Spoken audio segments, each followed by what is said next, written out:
ஆளை பொறுத்து ரெண்டு கட்சி தான். ஆனா இருந்தாலும் நடுவுல வந்து புதுசா நீ வளர்ந்துருக்க கட்சி எதுன்னு கேட்டனா விஜய் கட்சின்னு சொல்லலாம். அது எப்படி முதல்ல வந்தானே கொடுத்துருவாங்களா? வந்தவனே கொடுக்க முடியாது, தமிழ்தான் திரும்பி பார்க்காது. ஆனா மக்கள் மத்தியில எவ்வளவு ஒரு ஓட்டு சதவீதம் இருக்குன்னு சொல்லிட்டு தெரிஞ்சுக்கலாம். இந்த எலெக்ஷன்ல வந்து ரீடிங் பார்க்கலாம். ரீடிங்க பார்த்துட்டா ஒரு இந்த நாட்டோட முதலமைச்சர் ஆகிறதுக்கு தகுதி இருக்கா இல்லையான்னு சொல்லிட்டு பார்க்கிற ஒரு சரித்திரம் இருக்கு. எடுத்தோடனே யாருக்கும் வந்து முதலமைச்சர் பதவி கொடுத்து ரைட்டா? ஒண்ணு ஜெயிப்பது டிஎம்கே தான். ஏன் ஏடிஎம்கே பவரா இருக்காங்களா?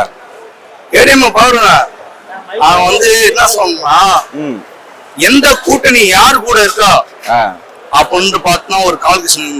இப்ப டிடிவியும் போயிட்டாரு, அவங்க மோடியும். டிடிவி வந்து இப்ப வந்து விஜய் கட்சியில சேரணும் இருக்காரு. இல்ல போயிட்டாரு, அவர் ஏடிஎம்கே கன்ஃபார்ம் பண்ணிட்டாரு. கன்ஃபார்ம் ஆனா அவர்லாம் வந்து இது வரைக்கும் அரசியல் சமுதாயத்தில் வந்து அவர் உள்ள நுழையவே இல்லை. அவர் எம்எல்ஏவால இருந்துக்காரங்க ஜெயிச்சு ஆர்கே நகர் தொகுதியில. ஆர்கே நகர் தொகுதியில வந்து அவர் யாருக்கா ஜெயித்தான்னு சொன்னா மக்கள் தான் ஓட்டு போட்டு காசு கொடுத்து ஜெயித்தாங்க. எல்லாமே இப்ப டிஎம்கே காசு கொடுக்குறாங்கல்ல, காசு கொடுத்து ஜெயித்தாங்க.